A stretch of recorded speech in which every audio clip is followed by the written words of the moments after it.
প্রায় সম্পূর্ণ ভারতবর্ষ জুড়ে রয়েছে নানা ধরনের শিল্প, ভাস্কর্য ও তাদের সম্পর্কিত নানা ধরনের গল্প, যার মধ্যে কোণার্কের সূর্য মন্দির অন্যতম। আর্ক কথার অর্থ হলো সূর্য।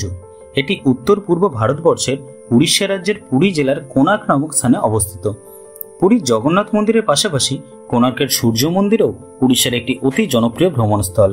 ভগ্নপ্রায় হলেও এই মন্দিরটি এখনো দর্শকদের মধ্যে বিস্ময় জানায়। কে কবে এই মন্দির তৈরি করেছিলেন তা নিয়ে এখনো সন্দেহ রয়ে গেছে।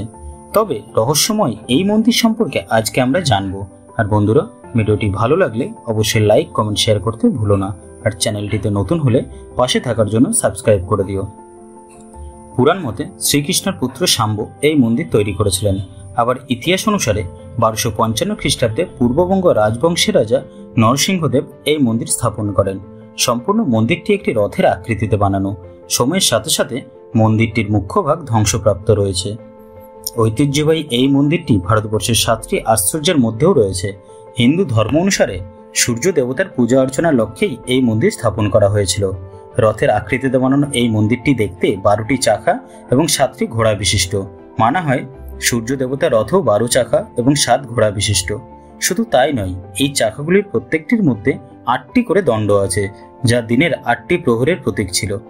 এছাড়াও এই মন্দিরের গায়ে 128 রকমের নৃত্যকলার মূর্তি দেখা যায়, যাদের মাধ্যমে নেপুরি, ভারতনাট্যম নামের নানা ধরনের নৃত্যকলার নিদর্শন রয়েছে। শুধু তাই নয়, এই মন্দিরের গায়ে আরো যত রকমের শিল্পকলার নিদর্শন দেখা যায় তা আজও মানুষের মনকে মুগ্ধ করে। শুধু ভারত নয়, বিশ্ব দরবারের শিল্পপ্রিয় মানুষের অবাক করে এই মন্দিরের শিল্প ও ভাস্কর্য। যখন থেকে ইংরেজরা ভারতে আধিপত্য জমাতে শুরু করে, তখন থেকে পুরী একটি গুরুত্বপূর্ণ বন্দরে পরিণত হয়। সেই সময় মন্দিরের চূড়ার ওই শক্তিশালী চুম্বকের প্রভাবে তাদের জাহাজ দিকভ্রষ্ট হতো। তাই তারা এই মন্দিরের উপর স্থাপিত চুম্বক সরিয়ে দেয়, আর এরপর থেকে মন্দিরটি ভারসাম্য নষ্ট হয় এবং এটি ধ্বংসের দিকে এগিয়ে যায়। এই মন্দিরটি নিয়ে জনমানুষের মধ্যে রয়েছে আরো নানা ধরনের মত। কারোর মতে মন্দিরটি আগে পূজা অর্চনা হলেও এখন তা সম্পূর্ণরূপে বন্ধ হয়েছে। আবার কেউ কেউ মনে করেন যে প্রথম দিন থেকেই এই মন্দিরে কোনো পূজা অর্চনাই হয়নি। তবে এই বিষয়ে একটি গল্প প্রচলিত আছে, তা হলো রাজা নরসিংহদেবের আদেশ ছিল যে এই মন্দিরটি নির্মাণ কাজ 1200 কর্মী করবে এবং নির্মাণ কাজ 12 বছরের মধ্যেই শেষ করতে হবে। না একদিনও বেশি, না একদিনও কম, না একজনও কর্মী বেশি, না একজনও কর্মী কম। এদিকে নির্মাণে কর্মরত এক কর্মীর পুত্র 12 বছর ধরে তার পিতাকে দেখেনি বলেই দেখা করতে কোণার্ক মন্দিরে আসেন। সেখান থেকে তার পিতার সঙ্গে দেখা হয়।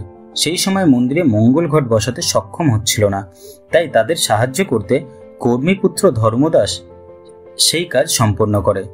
কিন্তু রাজার আদেশ ছিল 1200 কর্মীর একজনও বেশি হলে সকলকে হত্যা করা হবে।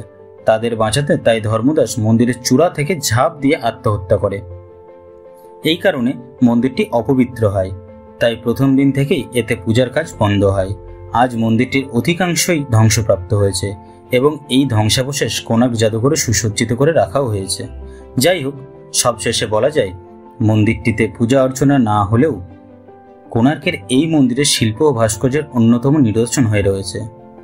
বন্ধুরা, আজকের ভিডিও এই পর্যন্তই। এইরকম ভিডিও পেতে এই চ্যানেলটিতে সাবস্ক্রাইব করে রাখুন।